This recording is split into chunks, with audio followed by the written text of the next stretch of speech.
Amazon বনের সঙ্গে মানবকুলের সম্পর্ক বেশ পুরনো। এবার অ্যামাজনের সন্ধান মিলেছে এক নতুন আদিগোষ্ঠীদের, যাদের জীবনযাপনে রয়েছে অনেক বৈচিত্র্যতা। আজকের ভিডিওতে এই নতুন আদিগোষ্ঠীদের সম্পর্কে আমরা জানব। এই ভিডিওটি কেটে কেটে না দেখে সম্পূর্ণ দেখার অনুরোধ রইল। চলুন তাহলে জানা যাক এই নতুন আদিগোষ্ঠীদের সম্পর্কে। এই আদিগোষ্ঠী শত শত বছর ধরে অ্যামাজনের গহীনে বসবাস করে আসছে। আধুনিক বিশ্ব থেকে একেবারেই বিচ্ছিন্ন এই জাতি। এই জনগোষ্ঠীর নাম রাখা হয় মূলত অঞ্চলটিতে বয়ে যাওয়া নদীর নামে।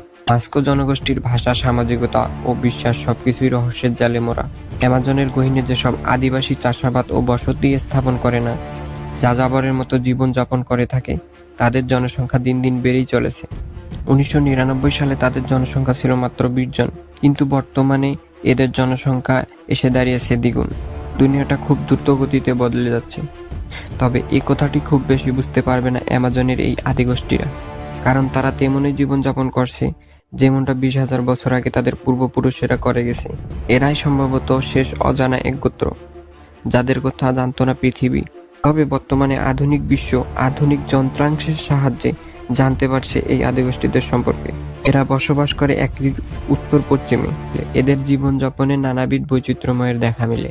এরা হাতিয়ার হিসাবে ব্যবহার করে থাকে কাঠ, পাথর দিয়ে বানানো হাতুড়ি, বর্ষা ইত্যাদি নানা হাতিয়ার। এরা সাধারণত খুব হিংস্র প্রকৃতির হয়ে থাকে। এরা বস্ত্র হিসাবে ব্যবহার করে থাকে গাছের লতাপাতা, পশুর চামড়া। এদের পুরুষেরা অর্ধনগ্ন অবস্থায় শিকারে যায়। এরা যখন যা পায় তাই শিকার করে খেয়ে থাকে।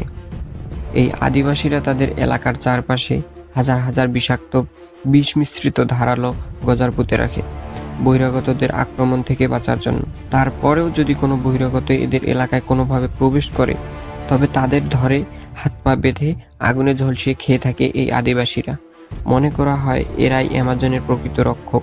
একই সঙ্গে আমাদের গ্রহের জীব বৈচিত্র্য তারা সবচেয়ে ভালো দেখভাল করে থাকে, কারণ মাটির সঙ্গে এদের সহজাত অত্যাধিক ও সাংস্কৃতিক যোগাযোগ রয়েছে। তাদের কাছে ভূমি সব। এই আদিগোষ্ঠীর চিকিৎসার জন্য তারা প্রাকৃতিক উপাদান ব্যবহার করে থাকে, বিশেষ গাছের পাতা ও ভেষজ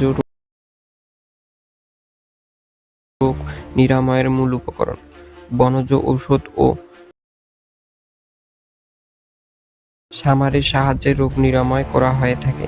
মাঝে মাঝে সামান্য জ্বর সর্দিতেও এই আদিগোষ্ঠীদের মৃত্যু পর্যন্ত হয়ে থাকে।